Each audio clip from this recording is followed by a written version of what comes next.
12. It's prime time for Midnight Madness.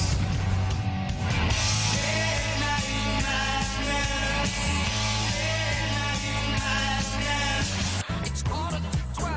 I just got a strange feeling.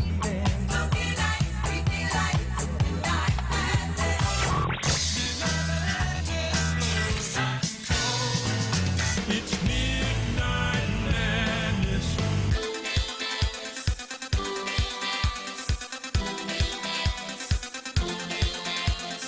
Midnight Madness. Yeah. Yeah. Got this Midnight Madness.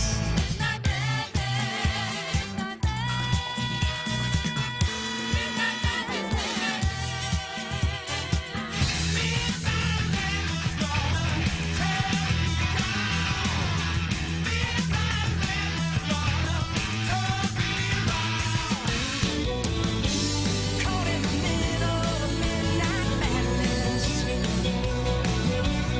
You've got the midnight madness.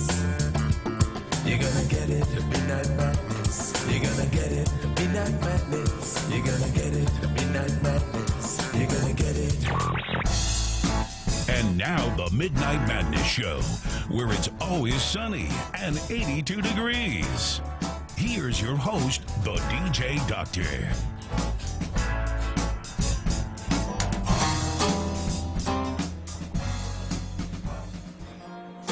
Do you need a DI?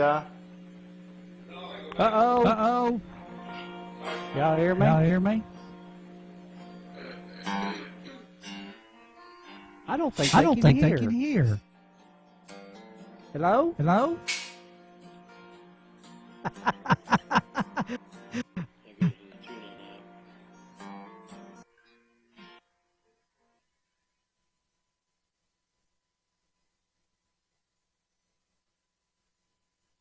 All right, it is.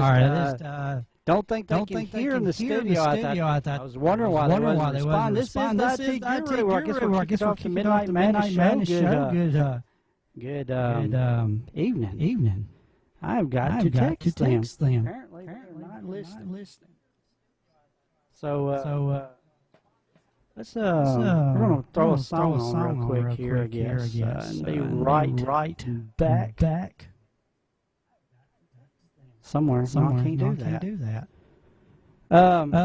Where's my phone? Hold on.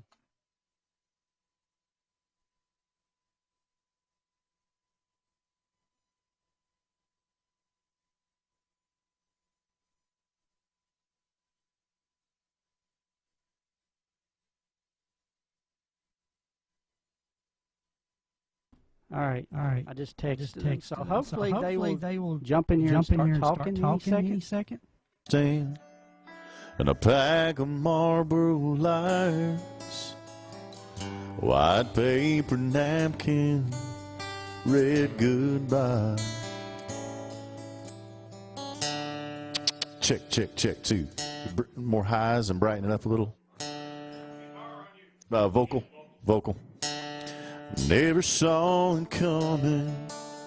Last night in this bed, there you go. Lying here a little more beside her. The only thing said was a little pillow talk. A whole lot of I love yous. And her fingers running through her hair. And hers through mine too. I don't really know what's going on.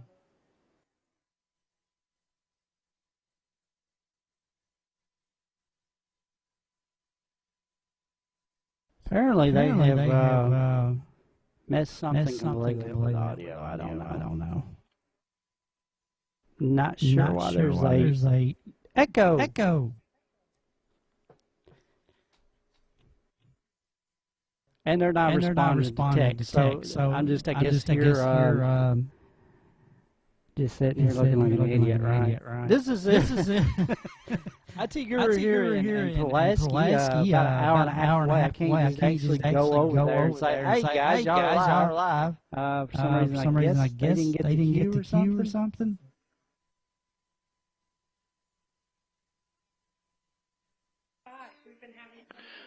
Chatting. If we are live out there in the internet world, we bear with us 1 minute here at the Midnight Madness Show and WFMC Jams.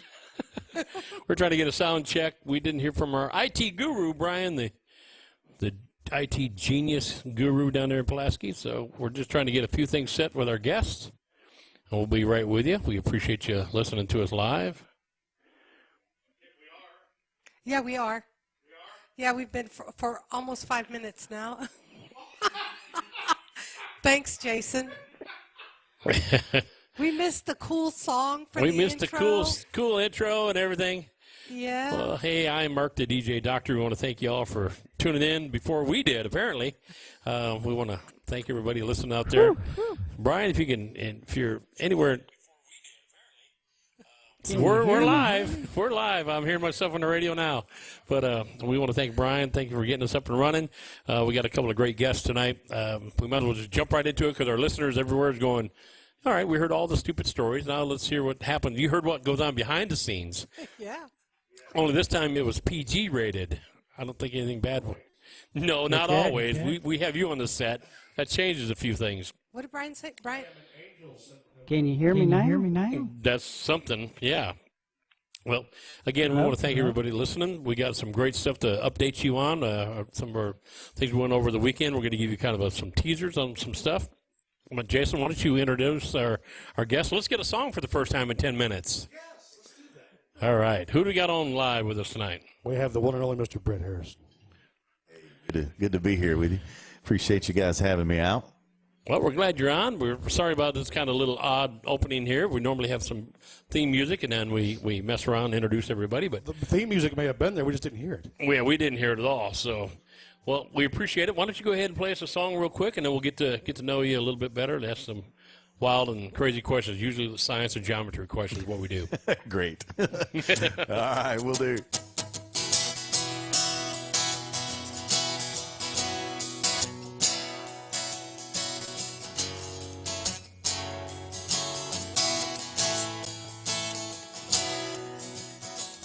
Girl, if you were 8 years old and I was 10, I'd chase you around the playground till the teacher says it's time to come in.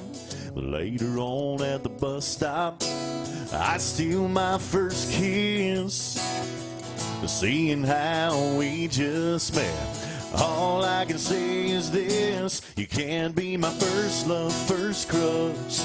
Get a little scared when our hands touch, hide and talk when I call you up, so you don't hear my brother laugh. You can't be my high school sweetheart, first date in my first car, but we're off to a good start. For you to be my last, and that's a first for that.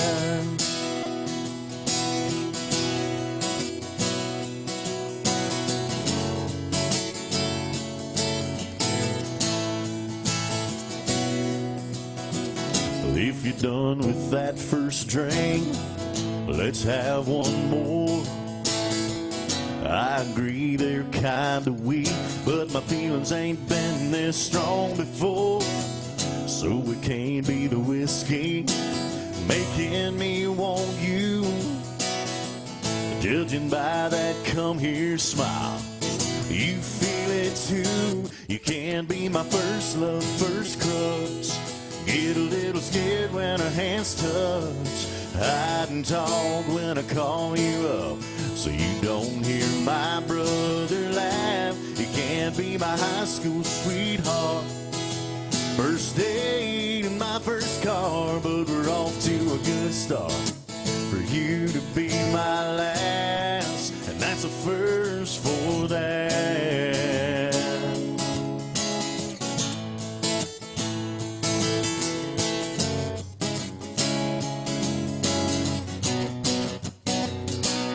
Can't be my first love, first crush.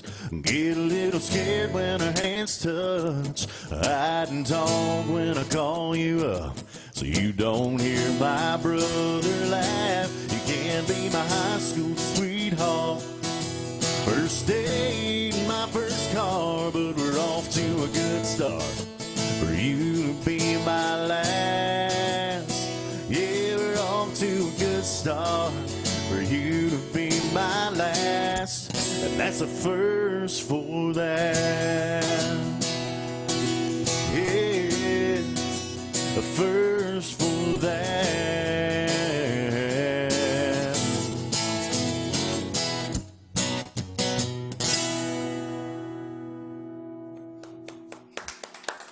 Thank you, thank you. Very Great way nice. to start off the show. What's that? Great way to start off the show. Absolutely, absolutely. Well, Brent, we're going to get to find out a little bit more about you. Where do you originate from? I was raised in a little small town in South Alabama called Thomasville. Okay. And I got family, that whole Clark County area down there. So I got family in Jackson and Grove Hill as well. So graduated from Thomasville High School. We won't mention the year. Won't mention it here. Good call. Good call.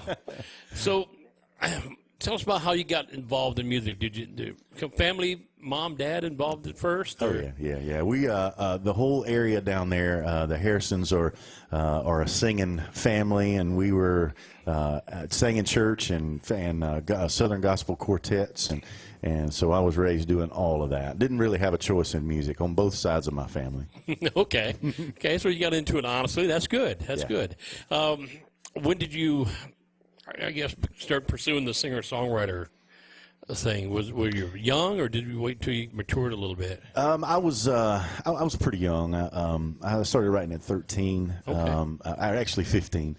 Like I said, we grew up singing and going to school. People got to know that, and so I sang at school functions, and specifically one night I was singing at. We used to have.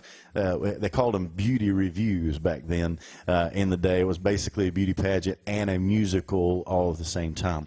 Isn't that ironic? It kind of segues into tonight. That's right. That's right. Little did you know you're getting into it again. There you go. Okay. So anyway, one of my country music heroes was Randy Travis, and I heard at 15 I heard the Storms of Life album for the first time. Fell in love with that whole style of traditional, clean cut country music. Mm-hmm.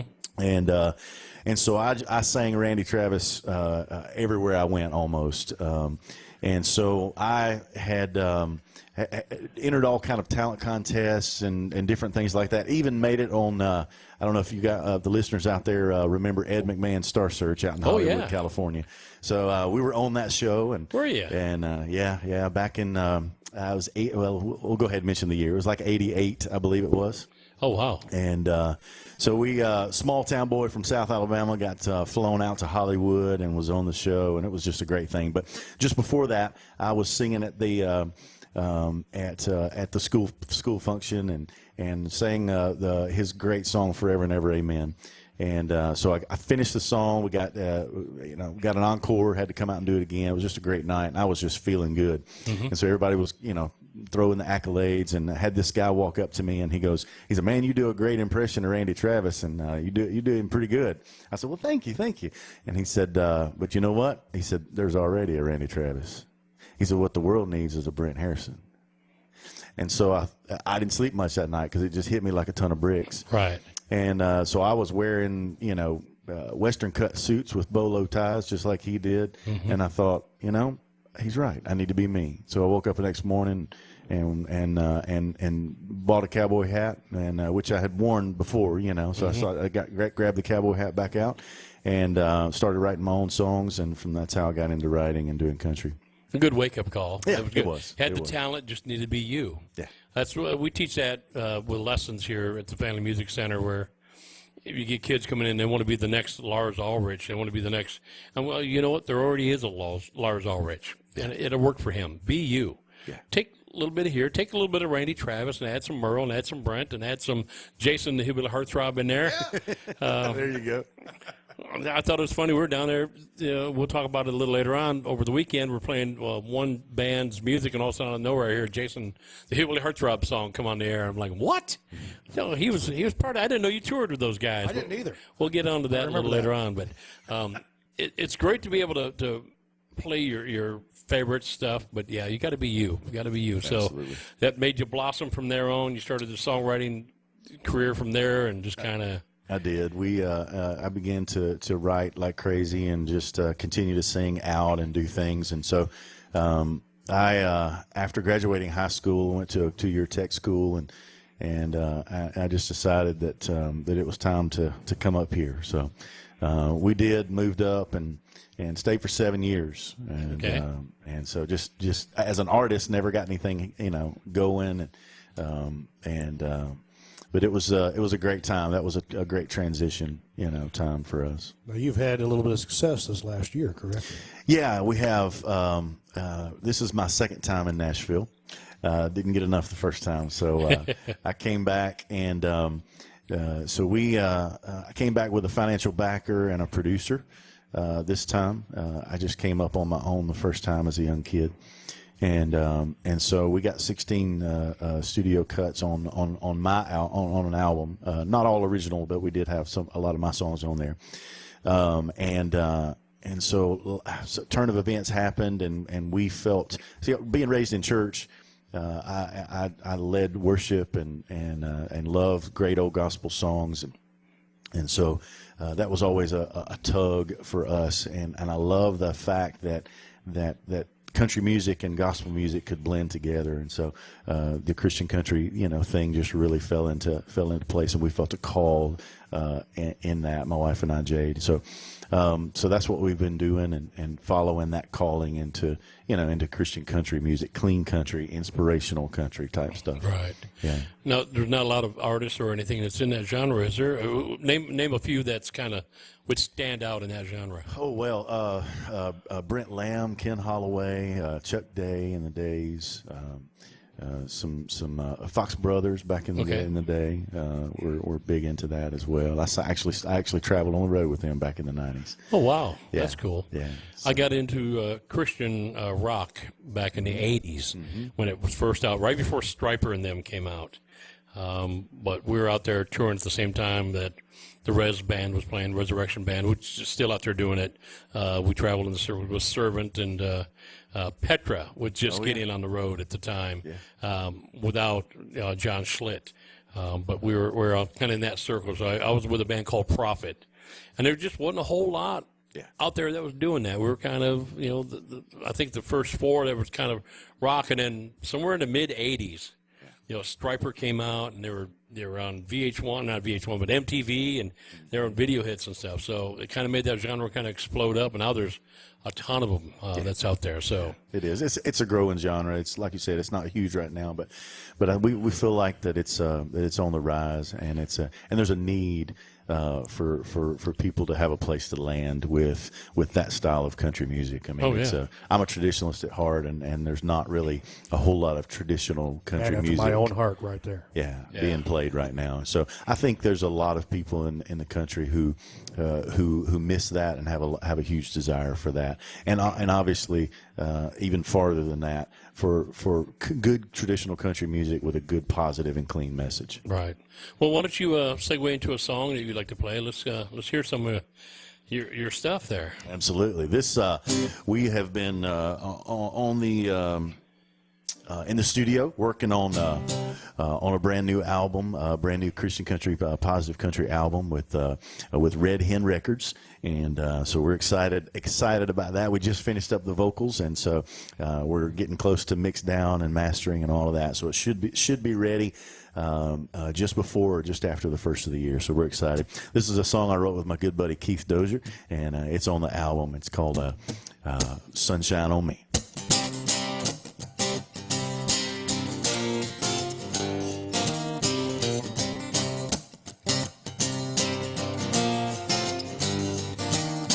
I turned my back on God when she left me. I didn't care if I ever saw the light of day. I blamed him for my broken heart and misery, until I saw a light shining through my window pane. It lit up the dusty Bible on my table. Got me thinking about when I was young. Back then I was less like Cain and more like Abel. So I hit my knees and pray, Lord, forgive me for what I've done. And I felt the sun shine on me, like that rock he rolls clouds away, and now I'm free. He reached down and pulled me up, set me on my feet. I felt the sun shine on me.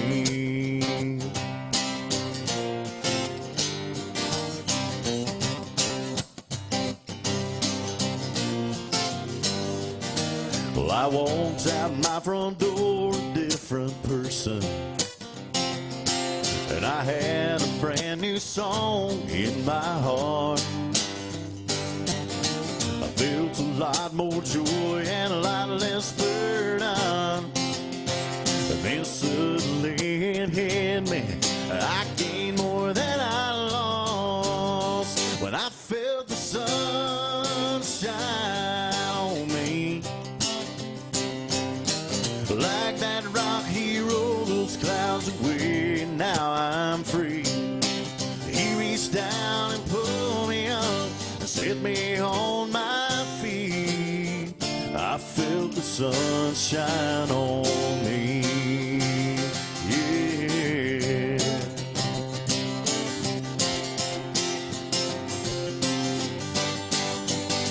And I felt the sun shine on me, like that rock he rolled those clouds away. Now I'm free. He reached down and pulled me up and set me on my feet. I felt the sun shine on me, yeah. I felt the sun shine on me.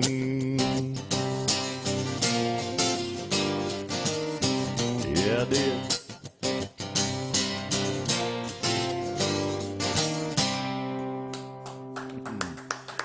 Thank you so much. Outstanding. Now, Brent, you're traveling? Are you doing solo? Or are you with a band when you play out? How do you? Just solo right now. Okay. And just once we get the album done, we'll do just live acoustic stuff, maybe with some tracks mixed in, maybe just acoustic stuff, and hopefully soon we'll add live players as we can. Okay. Now, how often are you playing out? Are you out on a weekly basis, or you get out? How often do you get on the road where people can see you in Nashville or outside Nashville? We're working on that. We're still working the full-time jobs right now, right. And but we are hoping that after the first of the year, we're going to able to transition into full-time being on the road right now. Okay. Hopefully, after the first year, we'll move to part-time with our jobs, and then move into traveling on the weekends. Well, that'd be good. That'd be good. So.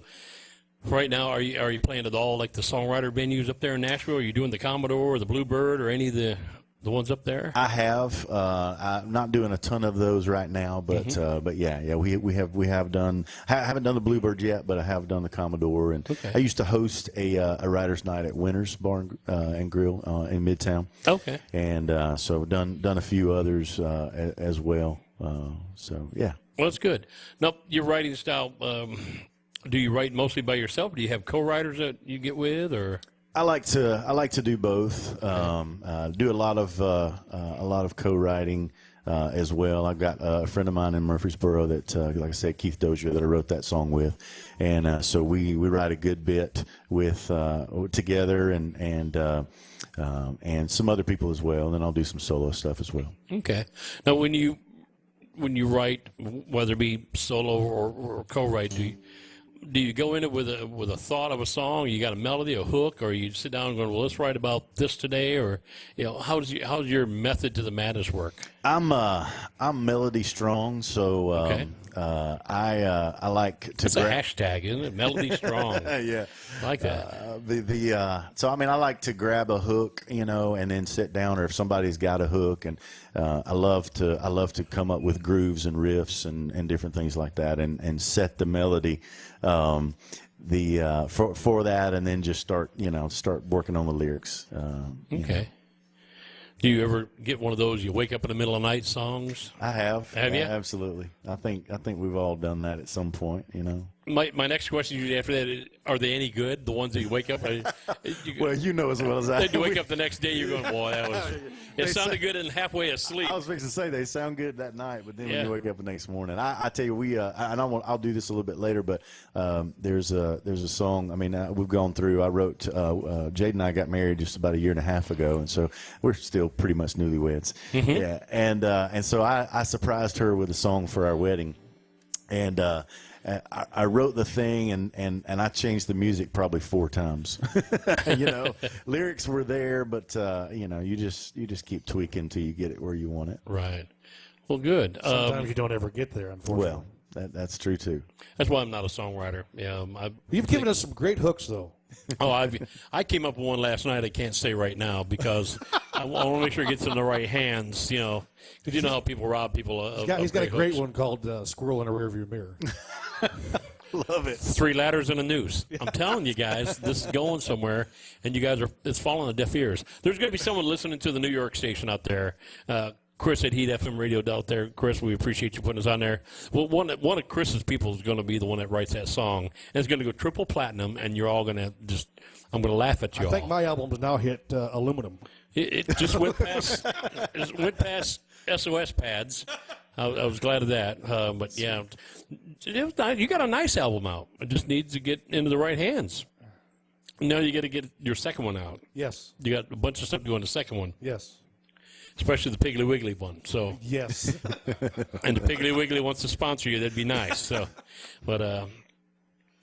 now, Brett, do you have anything? Do you have something that's on iTunes or anything that people can listen to or hear or buy? Yeah, we've got like I said, I did from 15 on to the present day. I've done country music and as well as done full-time praise and worship in church with bands and stuff as well. So back and forth, and so I've got a couple of country albums on iTunes. You can just search Brent Harrison and they'll come up. The current Christian country single is on there too. It's called "Follow Your Heart Home," and so it's available on iTunes as well. Didn't that one get somewhere for you? It did. It's been number 1 on a couple of charts, and it's sitting right now at number 3 on Power Source Christian Country charts. Yeah. Why don't you go ahead and play it for us? I'll do it. Love to. This I wrote this with a good, like I said, a good friend of mine, Ray Smitherman, and Tyler Jordan. It's called "Follow Your Heart Home."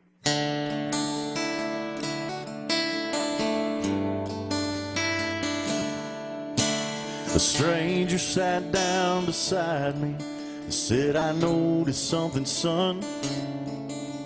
That ring you put in your pocket, somewhere there's a matching one. I know you got your reasons, and she'll get you through the night. But a stranger's touch don't always make it right. That's why they're called vows, till death do you part. For better or worse, it's a brand new start. So take that gold band and put it back where it belongs, right there on your left hand, and follow your heart home.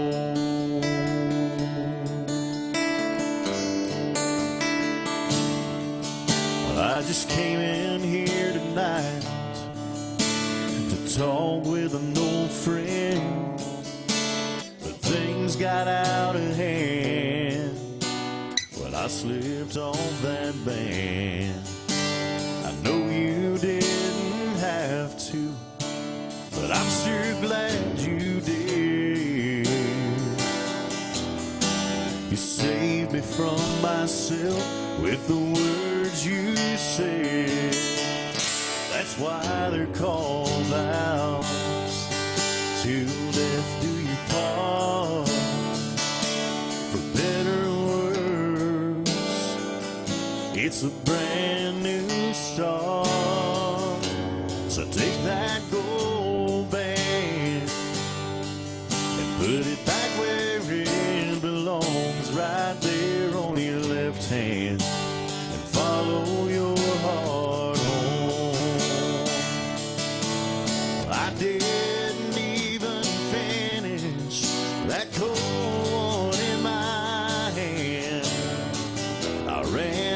the same door that I walked in.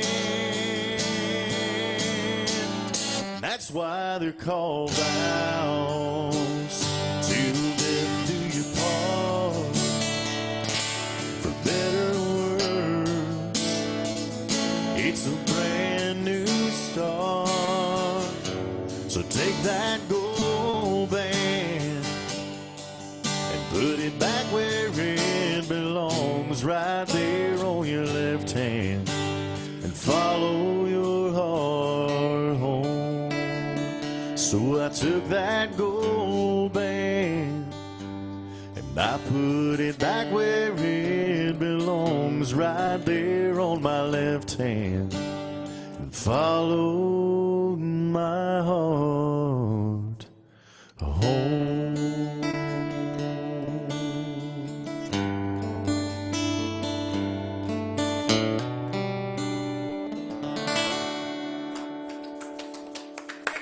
Thank you. Beautiful song, Brett. Thank you, man. It's almost as beautiful as I am. Maybe. Thank goodness for radio. But Live radio? we are live radio, but at least it's radio. We don't I've got the face for radio. She's doing live over here, and she's moving the camera. It's coming to you, Jason. Put your money where your mouth is, brother. She gave me hair today. Yes, and you also wore a crown today. Oh, yes. You were a little princess there for a little Yes, while. just for a moment, yes. Our WFNC Jams little princess. Yeah, thanks. You're very welcome. Did we get a picture of that? We did get a picture of that. Make me Blackmail sick. photo. It's going to be on our Facebook page in a little while. I don't care. Yes, it will. Oh, yeah. See, Did we get the one with him with... I forgot what it looked like with hair, so that one surprised me. What about the one with the dreadlocks? You got that on there? Is that one on Facebook yet? Not yet, but it will. Oh, it will be.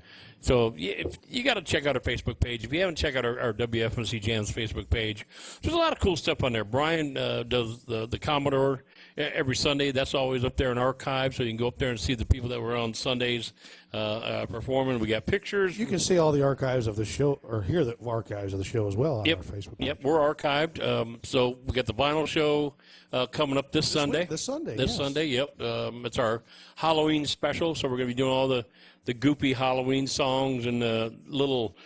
I don't own nothing, Goofy. No, man. Jason and I, let me follow this here for just a second. Jason and I went to Mississippi, and we'll talk about that here in a little bit later on. But we went to Mississippi over the weekend. And Jason has a little player, a little CD player in his car that takes MP3s. I've been in Jason's car before, and I've heard some of his MP3s, so I made my own MP3 disc. But before we got that on there, I heard some of the most weirdest stuff I've ever heard in my life. Weird stuff. I mean, like, how do you know this stuff? And why do you know this stuff? Someone wouldn't even claim it. But nothing was better than the night I borrowed your car when mine broke down. When my car broke down. And Brent, you might, well, you probably won't appreciate this. Anyways, I get in the car, and I'm trying to listen to some music. And he's got his MP3 thing on there, and I turn it on. I don't even know who did the remake of this. I don't even know if you know who did the remake. I just thought it was hilarious. But the song was a ripoff, and it was a cover of I Like Big Bibles. Oh. And I'm listening to this going, what? And they did the whole thing. They did the whole song. And, I mean, actually, at one time I thought they cursed in it, but it wasn't. But that's the stuff Jason has on his MP3 player. Nice. So, yeah. He has some weird taste of stuff. So the vinyl show comes up with that kind of stuff where Jason will Poisoning Pigeons in the Park. That'll be played on Sunday. Poisoning Pigeons in the Dark. Yep. The Face from Outer Space. Oh, I can't wait to hear that one again. So not only you're going to hear the classic stuff, but you're going to hear really odd, bad songs. Leader of the Laundromat. We don't have to play that one. That's not scary. That's just bad. That one was bad. I mean, it took two people or more to say, yeah, that's a great song, and they put it on an album. How in the world? I mean, has our music system gone that bad that we allowed that one to get on there? That's the stuff I like to play, just to throw them off. Oh, he throws it on there all the time. Oh, that's great. So, but this is on Sunday, 9 o'clock, 10 o'clock our time, 11 o'clock Eastern time. We're going to be doing the Halloween one. So not only are we going to have Jason's vinyl spinning, but we got little snippets of movies, little songs, little snippets of, dialogue. I've only got a small collection. Of monster stuff? Oh, records. Oh, yeah. Jason has over 10,000 records that he has, 10,000 albums. So on normal, when we just don't do a genre, we just do a all dance kind of a thing, an all skate. You've got 10,000 albums to pull stuff out of. And there's a lot of really good stuff he's got. Yeah. Rebecca pulled most of the stuff this time, so you never know what you're going to get. Well, I apologize in advance. what was the one we did? Was it all the 70s? Where you brought in like crate after crate after crate of 70s albums. And I got through like a half a crate, and I already had like 12 albums out going, oh, man, this has got to come out. Wow. And, and I like playing the old classic stuff, but I also like playing the deep cuts. Well, here's Deep Purple's, Smoke on the Water, but this one here, every bit as good a song, but it didn't get as big a fame. Yeah, didn't make the radio. I like to play those a lot. So Jason's got quite the extent. I'd like to find some Electric Amish on vinyl, but I haven't found it yet. I don't know if they've ever put it out on vinyl. I don't know. Call Dean up out of Indianapolis. Tell him Mark said, hey. He met me about 12 years ago. He would know me from a police lineup. But Dean's our station manager. I would see you in a police lineup. What's that? I could see you in a police lineup. It's been done before. We don't need to go there anymore. We can skip that part Brett's of ready to run right now. Yeah, it's been on there more than once. But anyway, I need to get out of there. But let's get back to Brent. Brent, why don't you put on another song for us and tell us a little bit about it, what it means, and Sure. Go ahead and play it. Well, can we get some shout-outs to some friends that might be listening? Oh, yeah. Yeah, absolutely. I was just about to do that, too. Yeah, that's cool. So we recently were signed with a booking agency called Adoration Agency. Okay. And so Christian Davis is a great singer, and he was with Daily and Vincent for a while and has done lots of stuff, and great bass singer in Southern gospel music for many years. And he is a Christian country artist now as well, and so doing fabulous. And so his wife Sophia and our good buddy Steve Bridgman is a Christian country artist as well. So I think they're watching tonight. So hey guys, glad you guys are on, and anybody else that are friends of ours that are watching, either from back home in Thomasville or up here in Nashville. So we're thankful for that. So like I mentioned earlier, we were married. We live in Spring Hill, Tennessee. So we were married not too long ago at an outside park where we met, and so we had a great country wedding. I know that's a shocker to everybody that sees me and knows me and knows us. So we had just a super time. And like I said earlier, I sat down and wrote a song. So just a little bit about this song and about us is that when we met, there was an instant connection of friendship and home. And we didn't really understand it at the time. We just knew that there was something going on. And so both of us were raised very similarly in very similar parts of the country. And so we instantly felt that connection. And so as we got to dating and got to fall in love, and then we knew exactly what it was, and it was that sense of home. And so as I sat down and wrote this, I got to reminiscing about my upbringing at home, and got to thinking about times at mom and dad's and different things that had happened over the years of growing up as a child and even as an adult. And so that's what the song is about. So every word in the song is actually true historically and obviously true about her. So it actually made the album too. So It's going to go on the brand new album. So it will be available on iTunes and hard copies and all of that after the first of the year. So it's called Being Home.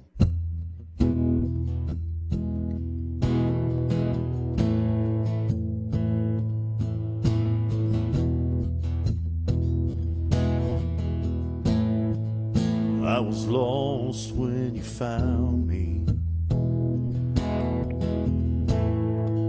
all alone, tired and empty. I thank the good Lord when I'm down on my knees.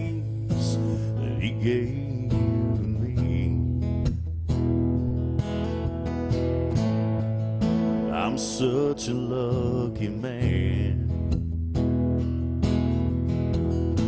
to hold your heart in my hands. You fill me up again and again with every little grin. 'Cause your love's like riding my bike up and down the driveway, singing at the top of my lungs, trying all night not to open my eyes, knowing Santa's gonna come. Yeah, you're like coffee on the back porch, riding my first quarter horse all summer long. No, there ain't nothing like the feeling of being home. Well, they say home is where the heart is, and you know I believe it. 'Cause you had me feeling just like a kid from the very first kiss. Your love's like riding my bike up and down the driveway, singing at the top of my lungs, trying all night not to open my eyes, knowing Santa's gonna come. Yeah, you're like coffee on the back porch, riding my first quarter horse all summer long. No, there ain't nothing like the feeling of being home. Looking in your eyes, I swear it's true. Can't live a single day without you. 'Cause your love's like riding my bike up and down the driveway, singing at the top of my lungs, trying all night not to open my eyes, knowing Santa's gonna come. Yeah, you're like coffee on the back porch, riding my first quarter horse all summer long. No, there ain't nothing like the feeling of being home. No, there ain't nothing like the feeling of being home. And baby, I'm home.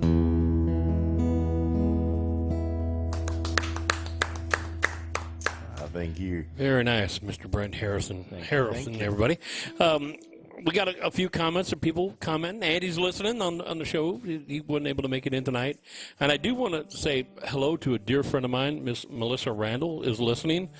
I haven't talked to her in a long time. I miss her to death. If you're still listening, we miss you to death. We'd love to see you. And she was making a comment about, yet I still listen to the song in its entirety. I'm sure she's talking about I Like Big Bibles song. I'm thinking that's what she's talking about. Melissa, I actually listened to it twice. I couldn't believe it the first time. I had to replay it and going, is this real? But yeah, Melissa, I listened to it twice. Well, I hope you're doing well, Melissa. It was nice to hear from you. Keep posting. We like to talk to her in person here one of these days. So back to Brent. So you came to Nashville once. You did your thing for a while. You went back. Where'd you go? You went back to Arkansas? Alabama? Alabama? Yeah, went back It all home. starts with an A. It's A, Right. Arkansas, That's right. Arkansas. Love the guitar over there. Yeah, I thought you liked that over there. You probably were going to kick the one with the big T on there, weren't you? Yeah, well, you know. Well, you guys kind of did that. We kinda did. I wasn't going to bring that up, but Well, you can bring it up because it's not just us. You're doing it to everybody this year. So you're a big Crimson Tide fan? I am huge. I'd like to see them against, like, let's see, put them against the Cleveland Browns. I'd like to see what would happen. That would be interesting. You know, I bet they'd give the Browns a run for their money. I bet they would. But yeah, I mean, you got to think. I mean, the NFL is just the best of the best. Across the country. So, Right. Yeah, I who mean, knows? We'll see. It'd be interesting to see that. And, of course, Derrick Henry went to the Tennessee Titans. Absolutely. Man, what a beast. I like watching him. I love to watch him run. I like DeMarco Murray a lot, but I love watching. And one of the things that come up when I think about Derrick Henry is the Auburn game. I believe it was his last season, and I think it was a defining moment for the Heisman because one of our running backs was hurt, and I believe, and they just kept feeding him the ball. I think he ended up running the ball like 40 or 50 times that game, and he got stronger at the end. He did. He just kept running, and they had no answer for him. So. And that's the way I think the Titans are. We got DeMarco Murray, which got all the big money contract, and rightfully so. I mean, he's a great running back. He's nicked up a little bit, but if you give the ball to Derrick Henry, he's going to wear down the line. He's kind of like the bus from Pittsburgh, So I just think if you got that kind of battering ram, you just keep letting him do the job. He's going to get 150 yards every game. He's going to get stopped, but eventually he's going to pop one. Yep, if you just keep exactly. feeding the ball. So, yeah, we went through that neck of the woods here just a few days ago, and, the overwhelming Crimson Tide fans down there, they bleed crimson down there. Doubt. Yeah. No doubt. Christian Davis is also from Alabama. He's a big Bama fan, too, so he and I talk football all the time. So, have you ever gone to the games over there? Oh, yeah. I've been you? to a few games. Sure have. Yeah, well, you got to almost have a second job in order to afford tickets to any of that stuff down there. Yeah, no doubt. I mean, we were going to stay in Tuscaloosa last year or 2 years ago, and the hotel rooms were like $400 a night. I'm like going, that shows on your website they're like $75. She goes, it's a home game. Yeah. Oh, okay. So you jack it up 4 times the price for home games. So the city of Tuscaloosa should be paved in gold, especially as many championships and players you guys got down there. But you guys got a strong team, and there's no denying it. I mean, I don't know if you're going to lose one at all. Do you see an undefeated season coming this year for you? I don't know. I mean, Georgia's tough. I mean, and the Auburn team is always tough to play. Yeah, but you face tough teams and you kind of bull them. I mean, it's like Cleveland Browns. I mean, they went 0-16 2 years in a row. Right. I don't think that's going to be 3 years. I think they're going to bump somebody. It's going to be the right time, and they bump somebody. Okay. It would take a miracle. It'd have to be like Clemson, like they did. It's going to have to take a team like Clemson to get you guys. Right. And again, Auburn's tough. Penn State's looking great this year too. Yeah. Yep. So Penn State, man, what are they doing? Man, they're running over people just like you guys are. So, well, back off football because we could talk football, college, or the NFL all night long. But let's get back to yourself. You went down back to Alabama. Yeah. How long were you back down there before you moved back to Nashville? Oh Lord, from '99 to 2013. Okay. Yeah. And did you go back down? Did you concentrate on any music at all when you went back? Did you kind of revamp? I did. Like I said, I did church worship for 8 years for full time. Okay. And then ended up getting out of that, and then went through a divorce, and so just took some time and didn't do music for a little while after that. Got back into horses and was able to really enjoy that. I grew up around horses all my life, and so we love quarter horses. We Jade and I actually have a couple now, and so we enjoy that. and we don't get over to see them. They're boarded at a good friend of ours. That's actually Keith Dozier, our songwriting friend. So they board them for us and take care of them, help us take care of them. So, and don't get over there as much as we should because life is just so busy right now. But we enjoy that. So ended up going through a time like that, and then I said, I feel like I left some things on the table, so I'm going back. Okay. And so we moved back up here, and one of the best things about moving back is I got to meet my lovely wife. So. Right. So your whole career, life rejuvenated. And, oh my God, yeah. Yeah, it was a blessing to come back. Amazing. She's no doubt. I mean, and this is no truer words ever spoken. She's totally a godsend. Excellent. Now, when you were down doing the church worship, did you not run across a ton of people that were just so gifted in singing and you go, man, why are they not? I mean, I was in a church band back in Wisconsin, and it seemed like everybody that was in it were better than what you heard on the radio. Oh, yeah. And no doubt. these and they're just in it for the love of the music and the meaning. Yeah. And when you talk to people, you're going, why would we pick this person when that person that was singing on Sunday morning for the right means? Mm-hmm. It's just so much better. And there's so many people, some of the best people you'll never hear are singing at church. Oh, no doubt. And I've seen that over and over and over again. And the ones that come out of church choir and church bands and stuff, boy, they could just belt it, and they got the inspiration of music in them. They do. So, and we're still doing that right now. I mean, we have a busy life. We're full-time jobs. We do our music on the side, and then we'd also on Sundays we drive all the way out to Smith County. And lead worship out at a new church. It's a portable church, actually. It's called the Crossing SC for Smith County. Okay. And so we meet in the National Guard Armory in Gordonsville, and so we set up the whole band, set up lights, set up chairs, set up everything, have church, and bring it all back down. Oh wow, portable church, you say? That's pretty wild. Yeah, that's pretty wild. Well, we got probably time for another song, Jason, before we. Well, certainly. Why don't you pull one out? No, wait, we got a guess here. You want good, we have a good artist tonight. Okay, let's use this one here. Why don't you pick one more song, tell us a little bit about it, and then we'll close off with that, ask any final questions, and then we'll get ready for our next guest to come up here. So, Brent, what would you like to close with? Like I told you earlier, I have a huge, strong musical family, and I love the opportunities that we get to go home and visit and be with family reunions and different things like that. So we were raised around music our whole life on both sides of a family. So when I first moved to town, Keith and Ray and I sat down to write, and we were just reminiscing about just our times growing up at Grandma's house, with family, and just talked about the times sitting around the table around holidays and just different things and different times that we had together. And we just got to talking about how that just doesn't happen much anymore in the fast-paced society and life that we live. And we're guilty of it too. And so we just got to reminiscing and said, we ought to write something about that. And so we did. And so that's what this is about. It's on the album too, so it'll be available. It's called Around the Table. Hope you guys like it.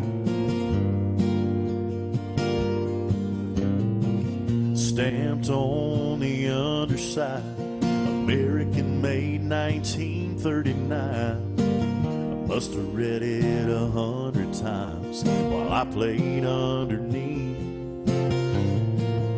We'd grab a quilt or two, throw them across and dive into our tent in Grandma's dining room till it was time to eat. And Mama handed it down to me, but it's not used like it used to be. And it used to hear our prayers at dinner every night, and it caught all my tears the day that Grandma died. Life keeps us on the run. We sit down when we're able, but we sure could use a little more time around the table.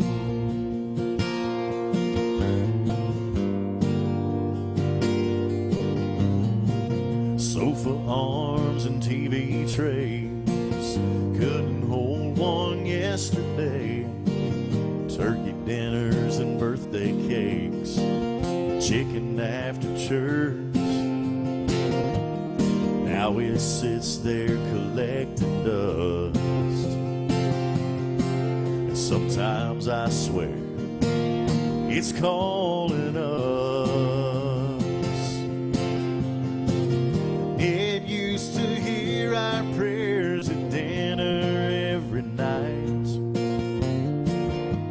and it caught all my tears the day that Grandma died. And life keeps us on the run. We sit down when we're able, but we sure could use a little more time around the table.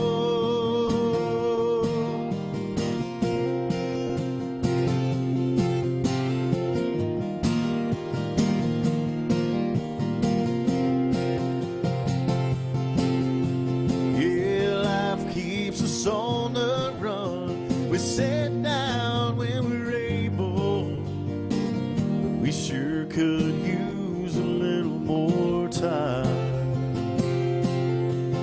Yeah, we sure could use just a little more time around the table.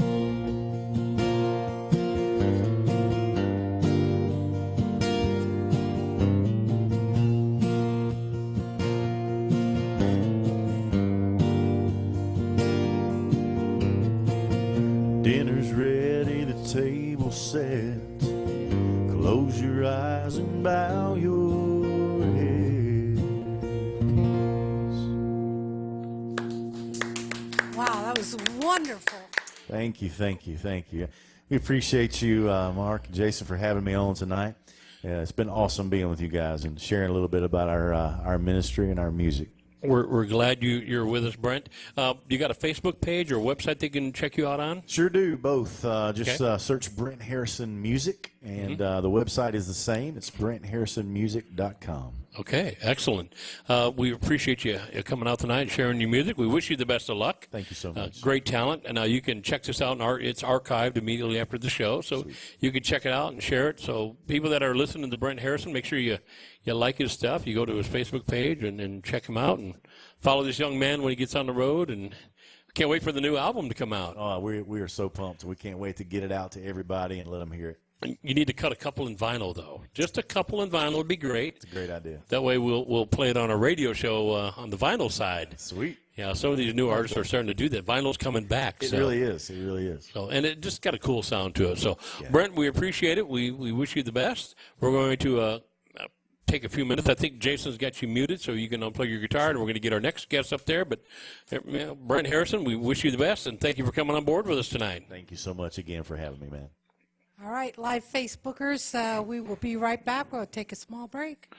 All right, so the live Facebook is on, but the radio station is still going. So, again, we want to thank everybody that's been listening to the show tonight at WFNCJams.com, as well as out east with Chris's station, HeatFMRadio.com. Thank you, Chris, for putting our show on your station and getting all the listeners out there. If you like what you hear, check out Mr. Brent Harrison. Like his stuff, like his Facebook page, follow where he's at, listen to the stuff. You can listen to the archive of the show. It's up immediately after the show is over with. Brian, our IT guru genius, does a great job of getting the show archived and music out there. Rebecca put a Facebook Live of Brent up, so you can check out Brent live. And I'm sure you can go to Brent's Facebook page, and his wife, lovely wife, put up stuff on Brent's Facebook page. So I'm sure she went live, Facebook Live. So coming up, we got a next guest here. We're going to have Jason introduce her in a second. But first of all, let's take a quick moment about Jason and my little road trip we did over the weekend, because we want to tell you a little bit about it, as well as we got something up and coming here for a minute. Jason and I got a chance to go down to Gillsburg, Mississippi. For those of you that don't know that's just probably about an hour and a half away, maybe not even that far away from Louisiana.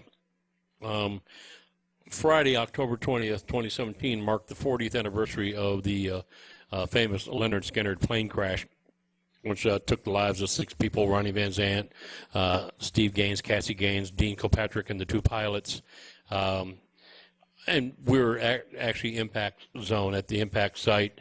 It was in memory and honor of a great band, a great bunch of people that went down, but it was also in a great honor and tribute to the people of Galesburg, Mississippi, 40 years ago.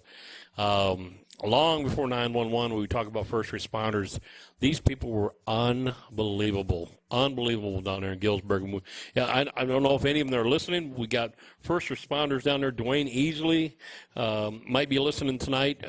We got, I'm going to forget the names of the rest of them, but we got Jamie Wall and Bobby McDaniel. All 3 of them were first responders. We had 2 of the actual crash victims were there. Mark Frank and Mark Howard, both, who are on the infamous plane that crashed. They were back, one for the first time in 40 years. I think one came back a few years ago. But we got to interview and talk to all of them, the first responders, as well as some bystanders, and then 2 of the actual plane crash victims. We're putting together a video in tribute to Leonard Skinner and the people of Galesburg, and we're going to get a video of that. We're probably going to post that on Monday. Get time to get it all put together because there's a ton of pictures. And speaking of pictures, I got to pose for a picture. So hang on, guys.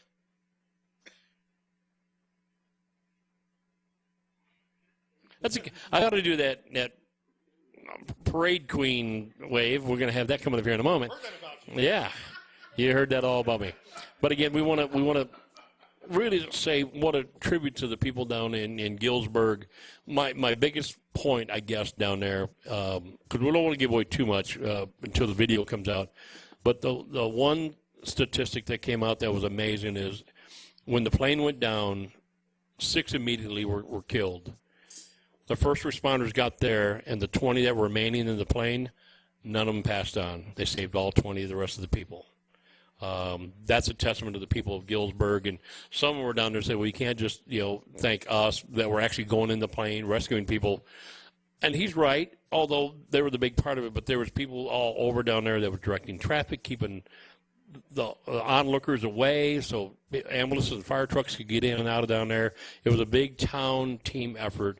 Thank you, Galesburg. Because of that, 20 of the remaining people not all walked away, but all went on to have a life afterwards. And there were some really cool moments down there. Again, we don't want to give it away tonight. I will give it away on the video. Can we give away one? All right, go ahead and give away one. My favorite part of the whole trip. The whole trip was listening to your radio. Exactly. Yeah, okay. Was the fact that one of the survivors from the plane got to meet the man that saved him. That rescued him. Yes. Jamie Wall was on we got an interview with Jamie Wall and the hatchet he used to cut into the belly of the plane. The front of the plane twisted and was upside down. And Jamie Wall was on the belly of the plane, and he could hear somebody underneath that, and he was chopping in. And as he chopped in, he opened up part of the bottom of the plane, and he could see somebody there. Now, when you see somebody at the bottom of the plane, that means they're between the bottom of the plane and under the seats. And that's where this guy was at. And he reached in and grabbed him, and the guy, said, stop, that hurts, and he was like, suck it up, buddy, we're getting you out. They had a reunion. Those 2 guys met. First time in 40 years. First time in 40 years. First time in 40 years they got to meet each other. It was a very touching moment. What a great moment. We got that on video. We got that in pictures. We got the 2 survivors and the 3 first responders all down there. It's a cool story. It's a story of, it has tragedy involved. We hate that part of it, but what a great job of heroism that the whole town of Galesburg pitched in. It was a pleasure to be there and meet the people, and everybody was very welcoming, and all the heroes were humble. Humble, exactly. They were like, we were just doing what we needed to do. They didn't think about anything. Some of the side stories were pretty cute. What they thought, what was going on in their minds at the time. People we couldn't get to talk to that weren't able to make it down there. But the Coast Guard was phenomenal. They were 60 miles away when they were called, and they got there spot on point quick and lit up the whole. It was nighttime, so they split up lit the whole area, and we're just dead on beautiful all night long. Thank you to the Coast Guard. Dead on beautiful all night long you were. So we're going to have that video tribute to Skinner in the town of Gillsburg, Mississippi. I think you want to check that out. Check our Facebook page. Keep watching. You'll see. Yeah, WFMCJams.com on the website or WFMC Jams Facebook. We'll post a video on there, and then we'll put a YouTube page on there. So enough of that. We just want to tease that out a little bit because it's going to take a minute to put together. But I think it's going to be something. If you're a Skinner fan, you're going to want to watch that because it's got a lot of good stuff. Or just a music fan in general. And we found artifacts from the plane. Yes, we did. At the crash site. They were still finding pieces of the plane at the crash site 40 years later. I think we'll uncovered like 12 pieces. Yes. Everybody got to take a small piece of the plane home with them. Isn't that wild? I mean, it's still there. There's pieces still there, and there's probably a lot more there that's been buried over the years. But it was a great music history event that showed heroism that we were really proud of. So thank you, guys. Mike Roundsville, I want to thank you for putting that all on down there, and Dwayne for allowing us to come down there, and Dwayne and the family cooked good food for us, and we had potato chips and a lot of good people and welcoming and memories. So the newspaper article down there has now went on to USA Today. They picked up the story of us down there over the weekend with everybody. So check out the USA Today after the 40 years of Skinner crash in Gillsburg, Mississippi. So, Jason, I'm going to let you introduce our next guest because it's kind of funny because Brent was here just a moment ago and he was talking about doing the entertainment, music, the entertainment, and the beauty contest. How ironic he gets tonight, and we have a beauty contest winner. That's right. Right here tonight, and it wasn't you. I came in second place. I was runner-up. There was only 2 people in the contest. So, but yeah, why don't you introduce her and let's get to talking to her. We have the one and only Miss Haley West Adams, and there is no relation that I know of. Well, you could tell that by looking at her. Haley, how you doing? I'm great. How are y'all? Not too bad. You got a soft little voice, so you're going to get close to that microphone because I can hear Brian down in Pulaski going, "Get closer to the mic, dear." That's the way he is. So you are now a fair queen. I am. Let's talk about the process. Well, you're current, but have you competed on this before? Have you done this? I have done pageants probably since the time I could walk, if not before then. And it was really something that I'd done at the time to kind of get me out of my shell a little bit because as a child, I was super shy, like very timid, would hide under the kitchen table from guests. Like that's how bad it was. Mm-hmm. But as I got a little bit older, it helped me come out of my shell, and it's just something I've stuck with. And now here I am 19 years old, and I'm still doing it. And it's been a way for me to pay for school, make a lot of new friends, and to travel, and it's really just been a great opportunity to do a lot of different things. Well, that's cool. So now you're the current 2017 Warren County Fair Queen. Is that correct? That's correct. So awesome. So how'd that competition go? When did you have to start competing on that? Is that something that you had to win other competitions to get to that level, or are you just one big, massive competition? Actually, it is just one local county fair that we do, and it's a pageant there. And I competed on it September 11th, and since I won it, I will go on to a state pageant. So okay. It's like a kind of a preliminary for that. But I've qualified for state, and we're kind of just getting ready for that, which takes place in January. But the prep for that was a lot of back and forth with my mom. I wasn't really sure if I wanted to do it this year or not. And then my mom found a dress that we just fell in love with, and I think that was kind of the turning point. Like, okay, we're going to do this pageant.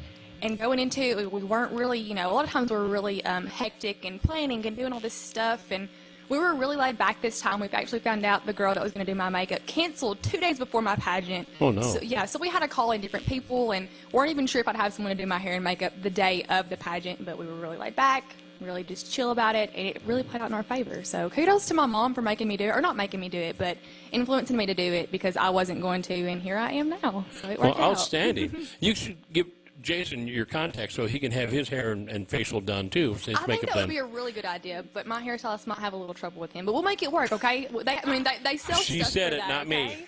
They I like her. Can we ask her back soon, like every show? Yeah, I'm sure. going to make her a co-host. I like her. Reality check. Yeah. I prefer to be called hair impaired. Oh. Okay. We got that. Now, you said you got to travel a little bit. What's some cool places you got to go to? Well, not necessarily with pageants, but the pageants have helped me get into 4-H, which Okay. is something that I was really, really involved in, and I was actually a state officer for a year. So I've got to travel all over the state of Tennessee, and I now can say that I have friends from every region of Tennessee and everyone in the southern region of the United States, which has really been awesome because, I get on Instagram or any of these social media, and I get to see what they're doing in their life now, and we kind of get to still keep in touch, and that's really been great, too, to have those connections everywhere. Now, you were talking about 4-H. Mm-hmm. Did you? You were probably involved in pageants and stuff in 4-H, but did you get involved in any of the competitions, like the artwork or the animal shows or anything like that? I actually did, and we like to poke fun at that because we live 2 minutes from downtown, so I did not grow up anywhere in any kind of country atmosphere or anything like that. Although But- she's got the accent. I do. It's very thick, and I get that a lot also. Yeah. But I got involved in livestock judging, showing livestock, meats judging, and all that stuff that I would have never imagined doing. And honestly, I can't imagine a lifestyle without it now. That's what I plan to do. My mom makes fun of me all the time that I'm going to grow up and have like a field of cows and goats, and I'm going to be that person that brings home all the stray animals because I already am, but on a larger scale. And it really has opened those doors for me and made me realize I have a love for these things that I never even knew about at first. Oh, yeah. Well, that's really cool. So you got Mom involved. So Mom seemed like she was pretty into it. She was. We're going to bring a microphone up next to Mom. Did you get into that yourself at your young earlier days, or no? You just how did this all come about? In the farming, I actually was a farm girl. I grew up on a farm Mm-hmm. doing all those things. And So she was doing all the livestock Yeah, stuff. but I was never involved in it as a child, and then here I I am. grew up, after I became adult, I wanted as far away from that, because I grew up doing all of those things. You about hit our guest right in the face with a microphone. Did we get that on video? We both have y'all very fooled that we're very mild, timid young ladies. So Oh, She you might said be young young. ladies, but you're not mild and timid. I saw that when you walked in the door. yeah. So I grew up on a farm, and we slaughtered everything we ate. We milked, we ate eggs. I've seen my grannies, wring a chicken's head off, and I never wanted any part of that. So my children grew up city life, all of that. This young lady here can slaughter hogs. She milks. She bottle fills calves. She brings home strays weekly that are usually the neighbor's dogs. They're in the road, y'all. They are in the road, okay? These people leave their dogs in the road, so I just load them up in my mom-mobile and I just take them home, okay? Yeah, she does. Give them a bath, and then we feed have to them. take them back to the neighbor's house because they belong to someone. But it's funny. She was talking on the way up here that that we are so different, but we are really the same person. She just going back to what I came from, but being thrown into all of this. No, I really wasn't. I'm really probably her biggest push. And it's like she said, when she was young, she was very shy. Oh my goodness, I did not get her off my leg until she was 5, maybe. She did not. Oh, seriously. Well, she broke loose of that, though, didn't she? Yeah, not really. No? Not really. You could have fooled me. She come on, she's all smiles and she's giggling and goofing off. And That's because I'm here. Yeah. No, she's still a mama's girl, and I love it. And she, at least a couple of times a week crawls up in the bed with me and watches TV, and so she's still a mama's girl. But yeah, she was very, very bad for 5 whole years. I don't think I got to even eat a meal by myself. So. She still doesn't. I still eat all her food. It's fine. Some things never change. oh, yeah. So now, being in competition, now do you have to sing or dance, or you got to write poetry, or? Luckily, no. No? That's not really, for this kind of pageant, that's not what it is. But if I were involved in, the Miss America organization or something like that, that would be part of that, like a talent competition. But in this pageant, it's not required, no. So Okay. that's, we've thought about doing those kind of pageants, but I'm just not sure if I'm ready for that on that level yet. What would your talent be? Milking hogs, apparently, she's got a talent for actually, it's really funny. it. No, it's a talent. It's a talent. Actually, She can do it. It's a really funny. I started collecting guns when my Collecting mom married, guns? Yeah, when my mom married my stepdad, I started collecting guns, and he bought me my very first one. And he jokingly has been like, "Hey, we could do this for talent, da da da da." And I was like, "Larry, you can't do some of those things." And then this past Christmas, he bought me knives, like throwing knives, to do as a talent for a pageant, y'all. Okay? This young lady's starting to scare me. No. You should have seen my face when I opened them for Christmas, okay? I was like, "Larry, what are these?" He said, "Oh, well, I bought you these to do talent for pageants." And I was like, "No, you can't do that." All right, you stand up there and let me throw the knives at you.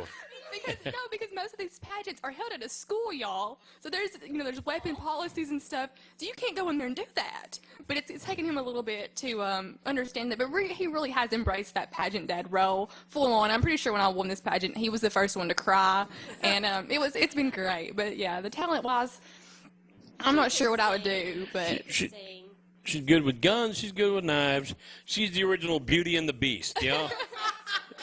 She's sweet. Don't mess with her. She'll shoot you at 40 yards. So, but you can sing. No. Your mom said you could sing. Well, Mom, we're not going to put you on the spot here, but just go ahead and sing your favorite song for us. Oh, okay. We too come from that heavy church background on both sides of my family. You can tell by the guns and the knives. Yeah. Must have been a really heavy church. Church out in the country ghetto or something out there. Oh, man. No, I'm serious. Her collecting, but no, she has grown up in the church as myself and singing in the choir and things. So she has a hidden talent that will remain hidden. Oh, no. You're in the wrong group to say that. Yeah. She does have the ability to sing then. Let's just say that. Okay. She's still too shy to pull that out yet, but. Well, in school, did you, which you recently must have just graduated last year, did you? I graduated in 2016 from high school, and I will graduate in May from Motlow. Oh, okay. What are you going to school in Motlow? Right now, I'm going for my associates in sociology, and once I graduate with that, I plan to attend MTSU and get a bachelor's in either sociology or social work. I'm kind of undecided right now, so ask me again in like 2 weeks, okay? Because it'll probably change then, too. So, brains, too. She can win a beauty pageant. She can judge farm animals. She can shoot and stab you. And then she can socialize with you. She can find out who's crazy in the family. You're kind of all world. You kind of got everything going around for you. Thank you. That's excellent. You're not sure about your career path yet, but you're still young. You can go on. Competition for state. I mean, that starts. You said it starts in January. The competition will take place in January. Oh, so right now I'm kind of preparing for that. Like this past weekend, I had to go and get headshots made, and that was like 2.5 hours, which took forever. I feel like, but it was fun. Got to get all dolled up in hair and makeup and stuff. But it's really just been a lot of preparing for that and getting with coaches, things along those lines. What about shoes? Shoes. Did you see her light up? Let me just tell you. Marilyn Monroe once said, "Give the girl the right shoes and she can conquer the world." And let me just tell you, I got about 20 pairs of the right shoes. But in all honesty, heels are not really a problem, I don't feel like, if you're talking about shoes. But if it was up to me, I'd probably just be in some boots. But I don't think that's okay. I don't think they'd let me do that. But if it was an option.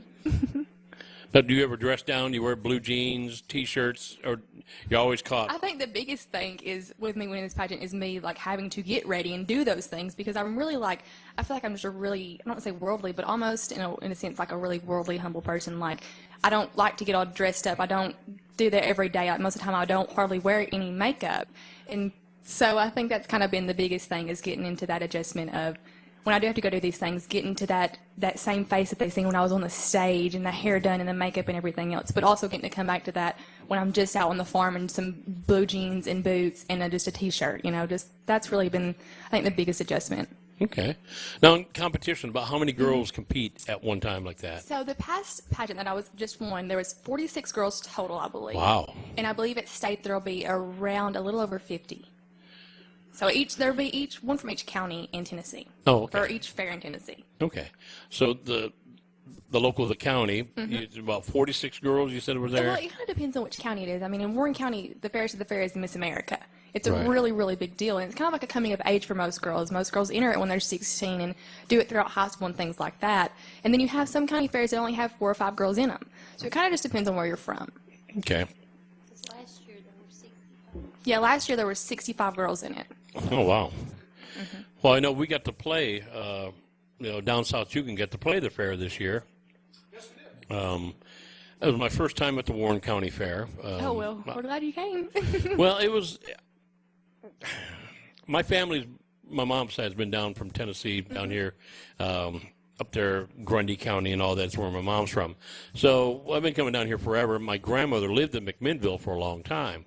But when I went to McMinnville, it was kind of just a dying little town. It's a big town, but I mean, it was just, there was nothing going on over there.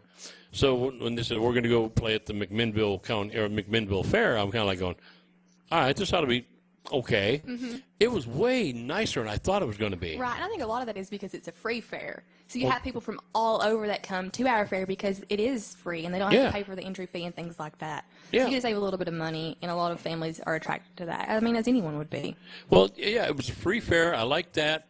But I like the setup that they had of the little buildings and like the old western town. Favorite. I mean, we played at a little side stage over there called the school stage or whatever, and across they had like little general stores and stuff. It was laid out. It was the best looking little fair I've ever seen in my life. It's so cute. The Fair Village is always my favorite, and that's always a question they ask like during like the pageant interview, which is a portion of the pageant. And they're like, oh, what's the favorite part of the fair? And I'm always like, listen, either the funnel cake booth, which is 4-H, so I'm a little biased there, or the Fair Village, because it's just a little background of what McMinnville kind of is, and you get to see all the people that come together and pull our community together. And that's a great place to see it at. Yeah, I was pleasantly surprised. I played the Hendricks County Fair a long time ago, and it's the biggest fair in the state of the United States. Or at least it was. I don't know if it is now, but it's just massive big. But everything was big, new buildings. It didn't really have any personality, and I hate to offend anybody that was in the state of Indiana at the time, but this one had a little vibe to it, you know. And I came from a small town in Wisconsin that we didn't have a fair. We had to go to the one in the next city to have the fair. But it was a spunky little fair. It was pretty cool. I saw Marty Robbins and a bunch of people from way back then at this fair. But coming down here, this thing just had a nice little vibe to it. I liked the little buildings. I liked the way it was laid out. It was a cool little fair. It is. I love it. And it's home, you know. It just feels homey, I think. Now, did you go there a lot of times when you were just a kid? Did you go over there? Well, my mom volunteered a lot when we were younger. So I feel like we were there volunteering and helping and things like that. And as I got a little bit older, finally, like when I think I reached 14, my mom finally let me walk around by myself, which was a huge deal, y'all. And so when I got to walk around by myself, I got to kind of experience the fair by myself. And so I guess it kind of meant something different at that point. But we were always there when we were younger, every night pretty much. Well, that is so cool. They need to walk through this way, and they're worried about just wave as you go by. Brent and his lovely wife are on their way out. We want to thank them again for coming down. You're going to see Brent and as they're walking through the camera live. Thank you very much. We appreciate you guys. Be careful heading back. We'll get Brent on our next fair show. We got another fair queen on. We'll bring Brent back. All right. That worked out very well. I know when he said I thought that was odd when he said that. I'm like going, wow, yeah, deja vu. So,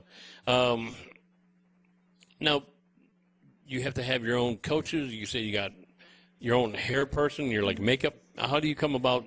Is these friends or are these people part of? On different pageant levels, it kind of differs. Like for state, I'll have someone totally different doing my hair and my makeup than what I did for county. Now in the county, it was a woman who done hair there, and then a lady from Nashville came and done my makeup. Okay. So that was just a lady from Nashville came because we had to get someone here last minute. But on like a state level, a lot of times sponsors will sponsor the pageant or like give you like gift certificates and stuff like that to coach you for state. So I have several of those that I'm getting to take advantage of. And then a lot of times they'll be like, oh, this is the good person that's going to be at state that day to do your hair and makeup. Okay. And then a lot of times they'll have like a special offer and things like that. And so that's normally how you go about it on like a state level. But county-wise, it's just whoever is in your county that you think, you know, that you trust doing that kind of stuff with. So. Okay. So do you have to actively go out and try to get sponsors yourself, or? No, a lot of times these are people that sponsor the pageant because, like I said, the Fairest of the Fair in Warren County really is our Miss America. It's a huge deal. Right. So you have people that want to be known as sponsors of this pageant. And, I mean, I think I did thank you cards the other day, and I went and printed 50, and I need to go get more, if that tells you how many people put this pageant together and make these things possible. So it really is a way for our community, or another way for our community to come together and just do something really nice for all these girls in this pageant. So. Boy, just had a question. I just went blank on there. Isn't that great? What do you got, Jason? That happens with old age. It does, man. I had a question for her, and it just went blank. I opened my mouth, and nothing came out. I'd like to say something. Of course, I know you. Get your mouth on that microphone, honey. Is that good? There you go. I'm sorry. Clean it up now. Clean it up. I've already had the guru texting me and saying, "Hey, they're not in the microphone enough. I can't hear them." Oh, well, okay. My thing that I found very impressive is your love of children, and being able to see the pictures afterward as representing the fairest of the fairest. You also were there with a teenager or a tween, right? And then a little.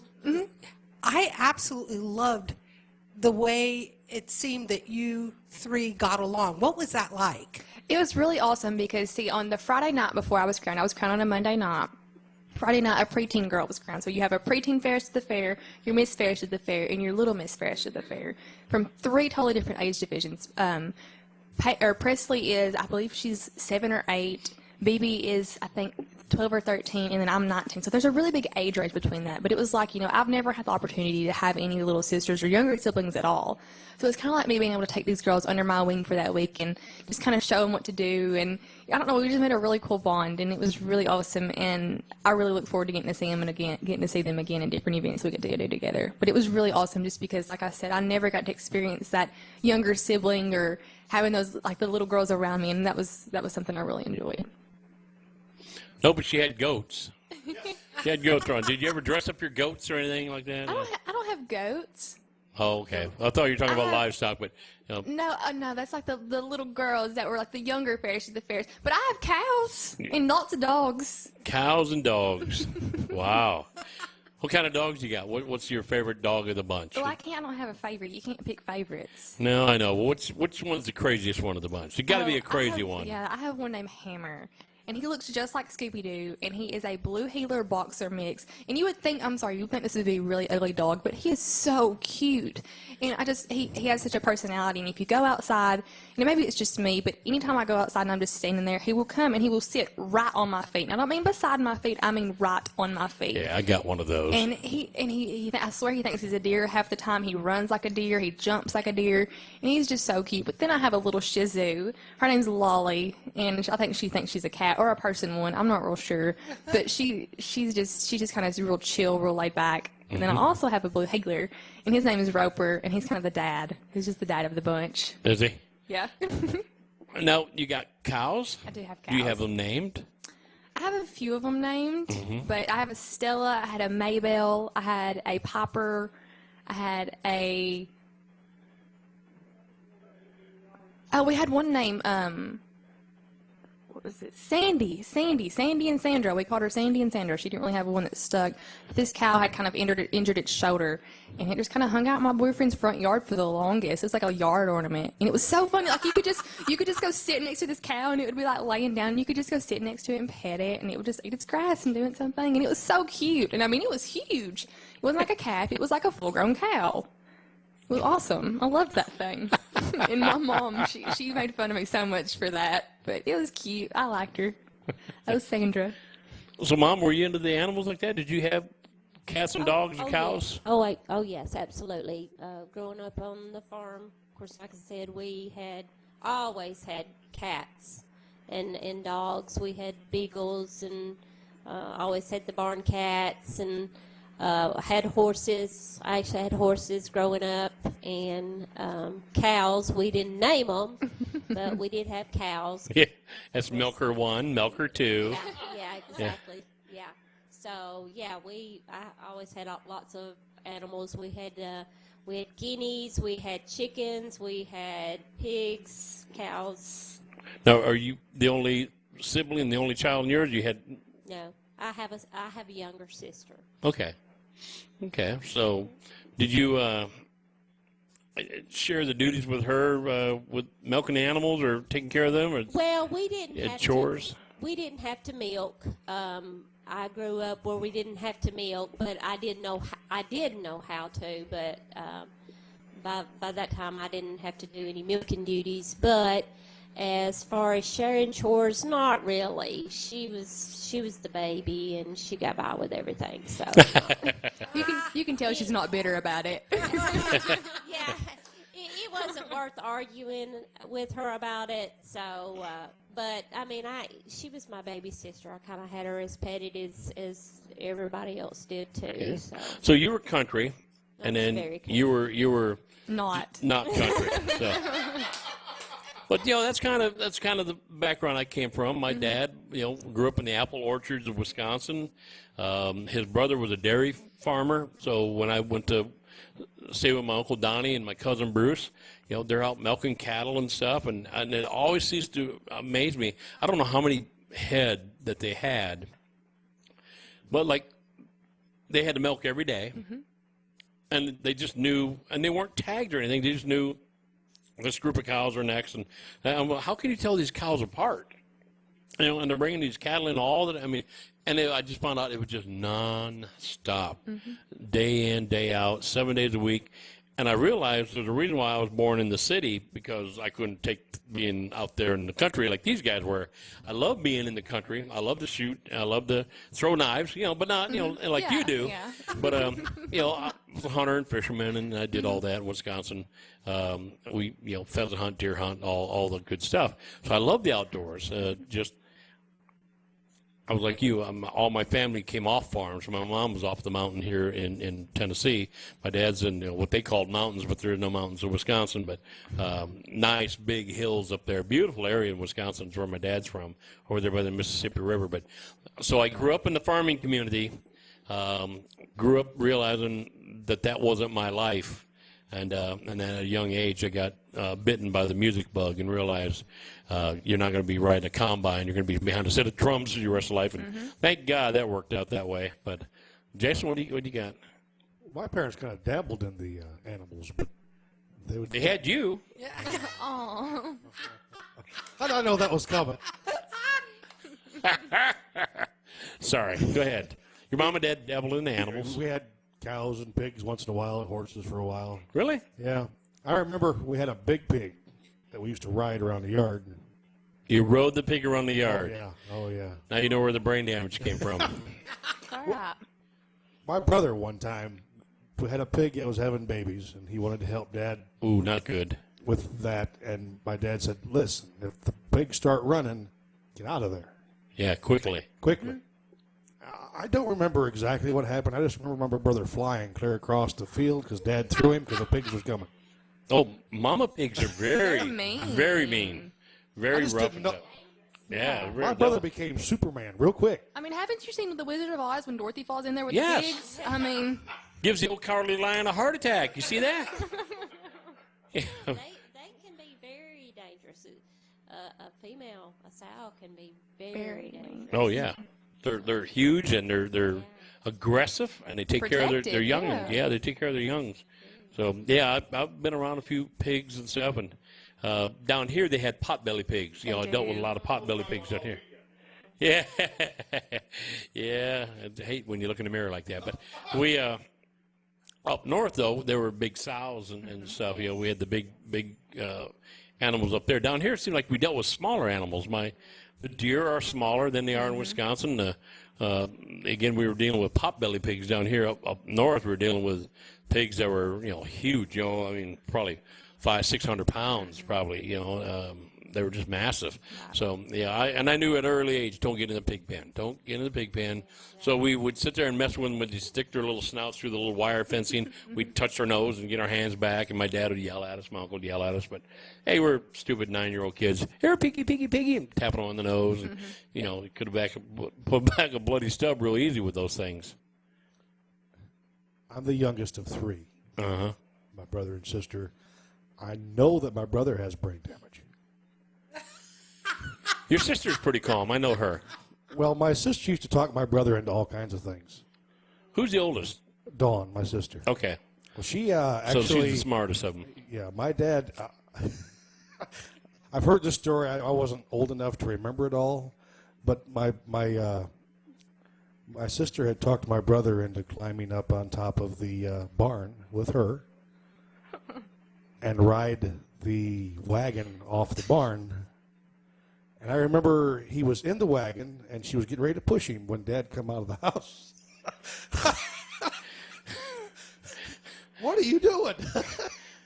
How's that relationship going today with your two older family members, your brother and your sister? They're still both alive. Barely, yeah. That's like my 3 kids, same thing. My sister was the oldest. She was 16. And my parents bowled on Fridays, so we was always there alone. Mm-hmm. My sister decided to leave one day with her car that wasn't licensed or insured or nothing. Oh, no. Went into Frontier, which is 6 miles away, and she couldn't get the car running. So we have to figure out how to get there. I'm only like 5 years old. Well, my brother is now, he's just 3 years younger than my sister, 2 years, something like that. So he's underage. We take the other vehicle. He puts me in the car. We go to Frontier to help my sister. They get the car running, and they left me on the sidewalk.